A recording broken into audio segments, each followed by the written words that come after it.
Okay, hi guys. So we're going to start a Paul Ripke edit today. We're going to do that we've got our image open. We're going to start by removing the head. So I want to get rid of all of the head so that instead of where the head is, we've just got black background. Okay, so to do that, we're going to use the polygon lasso tool, which is this tool over here on the left hand side. I'm going to set the feather to 1 pixel, which will give it a slightly soft edge. So 1 pixel will be slightly soft. I'm going to cut in here quite high up on the neckline. So I want to keep the straight neck bit clear, but I don't want to remove any of the shirt. Okay, I'm going to go quite wide around the top of the head and then join it back up at the end. Okay, we're going to use the clone stamp tool to remove the head. By selecting this area here, what that means is the clone stamp tool will only work within that area. So I'm going to click on the clone stamp tool now. If you right click on it, it can also show as a pattern stamp tool. We want the clone stamp tool. I'm going to increase my brush size using the bracket keys, or you can do it up here. And the hardness of a brush, we're going to keep down low.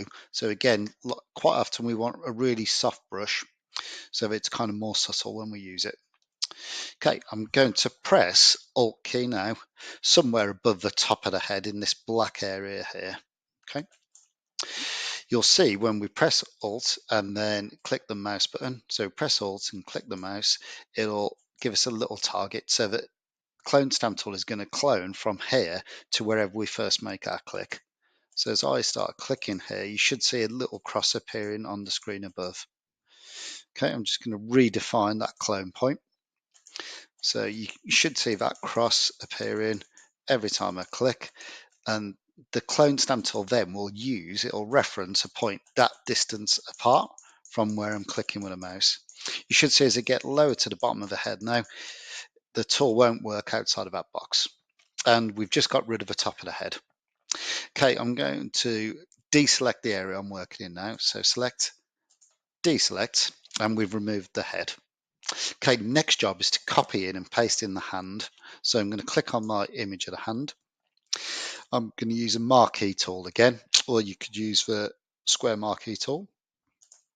I'm going to select a nice big area around the hand and plenty of the arm at the bottom. Okay, I'm going to copy it, Control C, click on my image, Control V to paste it in. Okay, I'm just going to lower the opacity a little bit so we can see both images at the same time.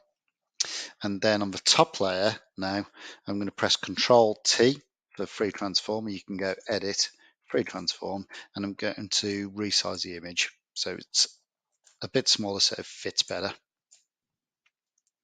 Okay, so what we're looking for is for the width of the arm, wherever we position it, to fit that of the top of the neck.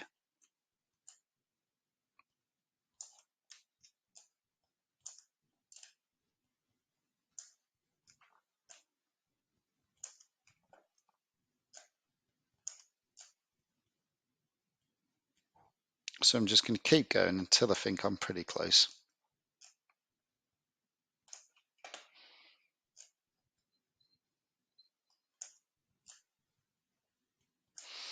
Okay, so that's a pretty good fit. I'm going to press return and then increase the opacity. So we've done this a few times before. To get rid of the bits of the image we don't want to see, we're going to add a layer mask. So I'm going to add a layer mask, and then I'm going to paint on that layer mask in black wherever I want to remove the image. So I'm going to start again, as always, with a soft paintbrush, increase my brush size using the bracket keys, and wherever I paint black, we should see the background is starting to be removed. So I can see a bit of a shoulder coming through here. So I'm going to start quite low down to begin with,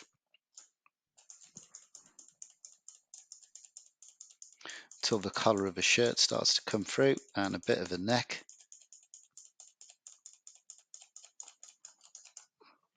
Okay, at this stage, I just want to check and make sure I've got rid of any sort of black bits that I don't want to see on the edit, and I can just test this by turning my image on and off. There's a little bit on the shirt there, so I'm just going to the top of the shirt and just above the pocket, so I'm going to remove those bits as well. Okay, right, it already looks pretty good. I'm going to zoom in now because it lines up pretty well but not perfectly, so we could do with making it a touch wider on the right hand side and bringing the image through a little stronger and making it a little bit narrower on the left hand side. Okay, to do this, I think I'm going to warp it. So I'm going to, we've done this before a few times. I'm going to copy just this section of the arm now. So I'm going to click, make sure I'm on the hand layer. I'm going to use a marquee tool. I'm going to select a bit from the bottom of the wrist down to somewhere around here in my neck. I'm going to copy it, Control C, Control V, paste it back in as a new layer. Okay, I'm going to add a layer mask to it, and I'm going to start by removing the bits I don't want to see.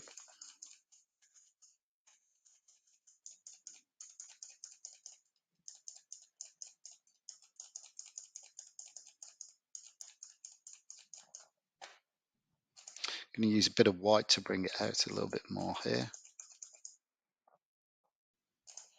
Oh, sorry, a bit of white, my mistake.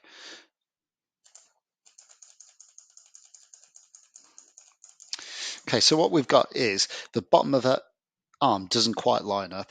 So I'm going to use Edit, Transform and Warp, which we used before when we did the Ulrich Colette edits. I'm going to pull the side of a box a little bit here until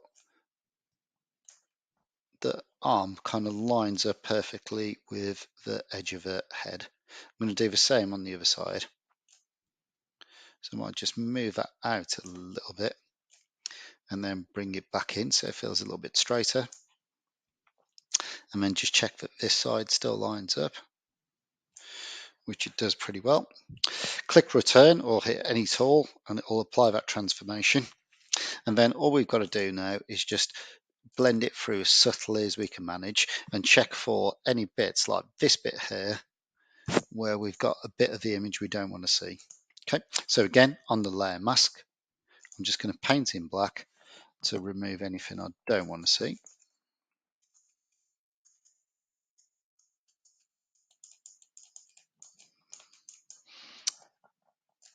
Okay, and in white, anywhere I want to bring something through.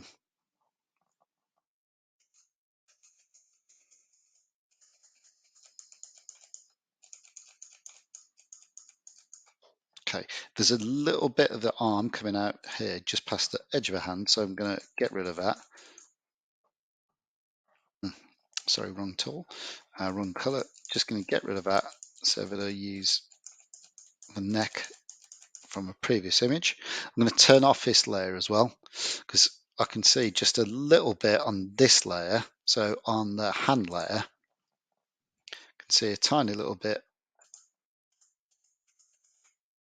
coming out over that edge. Okay, and I'm just going to check it, make sure I've got a good soft blend between the two images. The key is using a really soft brush when you're doing it. Okay, I think that works pretty successfully. We've got a pretty good edit. I'm going to add one adjustment layer to sort of darken the background a little bit because we've got a bit of grey on it. So depending on how your pictures look, I'm going to add selective color, change it to black and increase the black in the image a little bit. And you can see the background's gone a little bit darker now. Anywhere where it's gone a bit too dark in the image, as always, I'm just going to use a layer mask tool and mask those bits out. So I'm going to paint on black.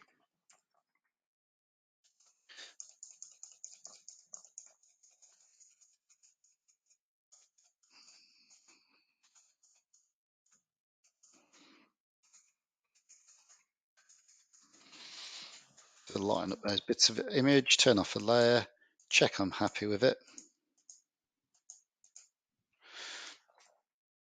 Zoom in and do one last check. Okay, I think we've got a pretty good edit. To finish then, don't forget to save your image, File, Save As. First, save it as a Photoshop file.